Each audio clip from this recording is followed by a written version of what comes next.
ಲಂಡನ್ಗೆ ತೆರಳುತ್ತಿದ್ದ air India ವಿಮಾನ ಪತನ. ಬೆಂಗಳೂರು ಕಾಲ್ತುಳಿತ ಪ್ರಕರಣ ದಾಖಲಿಸಿಕೊಂಡ ಮಕ್ಕಳ ಹಕ್ಕುಗಳ ಆಯೋಗ. ಮಕ್ಕಳಿಗೆ ಆದ ಹಾನಿಯ ಬಗ್ಗೆ ಮಾಹಿತಿ ನೀಡುವಂತೆ ಸಿಐಡಿಗೆ ಪತ್ರ.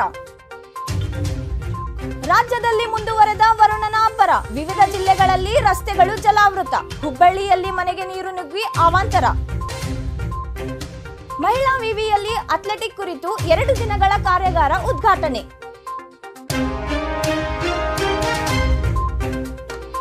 ನಮಸ್ಕಾರ ವೀಕ್ಷಕರೇ, ಅಕ್ಕ ಟಿವಿಗೆ ಸ್ವಾಗತ. ನಾನು ರಾಜೇಶ್ವರಿ ಮಲ್ಕೂಡ್. ಅಹಮದಾಬಾದ್ನಿಂದ ಲಂಡನ್ಗೆ ತೆರಳುತ್ತಿದ್ದ ಏರ್ ಇಂಡಿಯಾ ಸಂಸ್ಥೆಯ ವಿಮಾನ ಪತನವಾಗಿದೆ.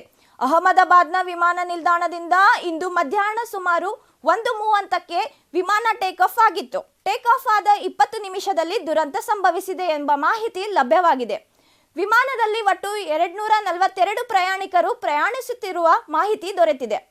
ಸ್ಥಳದಲ್ಲಿ ರಕ್ಷಣಾ ಕಾರ್ಯಾಚರಣೆ ಮುಂದುವರೆದಿದೆ. ಬೆಂಗಳೂರು ಕಾಲ್ತುಳಿತ ಘಟನೆಗೆ ಸಂಬಂಧಿಸಿದಂತೆ ಇದೀಗ ಮತ್ತೊಂದು ಅಪ್ಡೇಟ್ ಬಂದಿದೆ.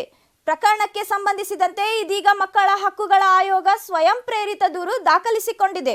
ಘಟನೆಯಲ್ಲಿ ಮಕ್ಕಳಿಗೆ ಹಾನಿಯಾಗಿರುವ ಶಂಕೆ ಇದೆ. ಹೀಗಾಗಿ ಪ್ರಕರಣ ದಾಖಲಿಸಿದ್ದೇವೆ ಮತ್ತು ತನಿಖೆ ನಡೆಸಿದ್ದೇವೆ ಅಂತ ಆಯೋಗ ತಿಳಿಸಿದೆ.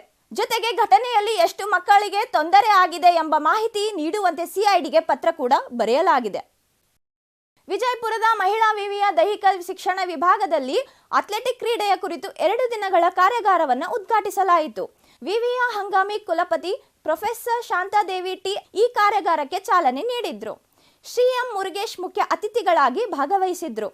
ಸಮಾರಂಭದಲ್ಲಿ ಕುಲಸಚಿವ ಶಂಕರಗೌಡ ಸೋಮನಾಳ್, ಮೌಲ್ಯಮಾಪನ ಕುಲಸಚಿವ ಪ್ರೊಫೆಸರ್ ಎಚ್.ಎಂ. ಚಂದ್ರಶೇಖರ್, ವಿಭಾಗದ ಮುಖ್ಯಸ್ಥ ಪ್ರೊಫೆಸರ್ ಹನುಮಂತಯ್ಯ ಪೂಜಾರಿ ಹಾಗೂ ವಿಭಾಗದ ಪ್ರಾಧ್ಯಾಪಕರು ಮತ್ತು ವಿದ್ಯಾರ್ಥಿಗಳು ಉಪಸ್ಥಿತರಿದ್ದರು. ರಾಜ್ಯದ ಹಲವು ಜಿಲ್ಲೆಗಳಲ್ಲಿ ಧಾರಾಕಾರ ಮಳೆ ಆಗ್ತಿದೆ. ಇನ್ನು ನಿನ್ನೆ ತಡರಾತ್ರಿ ಸುರಿದ ಭಾರೀ ಮಳೆಗೆ ನವಲಗುಂದ ಬಳಿ ಹುಬ್ಬಳ್ಳಿ ವಿಜಯಪುರ ಹೆದ್ದಾರಿ ಜಲಾವೃತಗೊಂಡಿದೆ.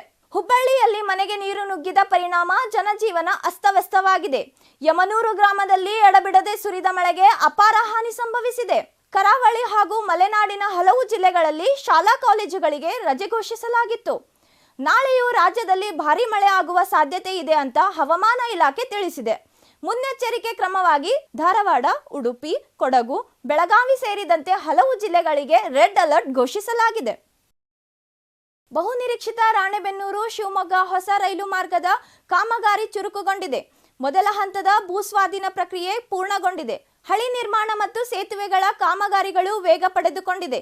ಶಿಕಾರಿಪುರದಿಂದ ರಾಣೆಬೆನ್ನೂರು ನಡುವಿನ 2ನೇ ಹಂತದ ಭೂಸ್ವಾಧೀನ ಪ್ರಕ್ರಿಯೆ ಶೀಘ್ರದಲ್ಲೇ ಆರಂಭವಾಗುವ ನಿರೀಕ್ಷೆ ಇದೆ. ಈಗಾಗಲೇ ಸುಮಾರು 11% ಭೌತಿಕ ಕೆಲಸ ನಡೆದಿದೆ ಎಂದು ನೈಋತ್ಯ ರೈಲ್ವೆ ಅಧಿಕಾರಿಗಳು ಹೇಳಿದ್ದಾರೆ. ಇವಿಷ್ಟು ಈ ಕ್ಷಣದ ಸುದ್ದಿಗಳು. ಸುದ್ದಿ ಹಾಗೂ ಮನರಂಜನೆಗೆ ಸಬ್ಸ್ಕ್ರೈಬ್ ಮಾಡಿ ಅಕ್ಕ ಟಿವಿ.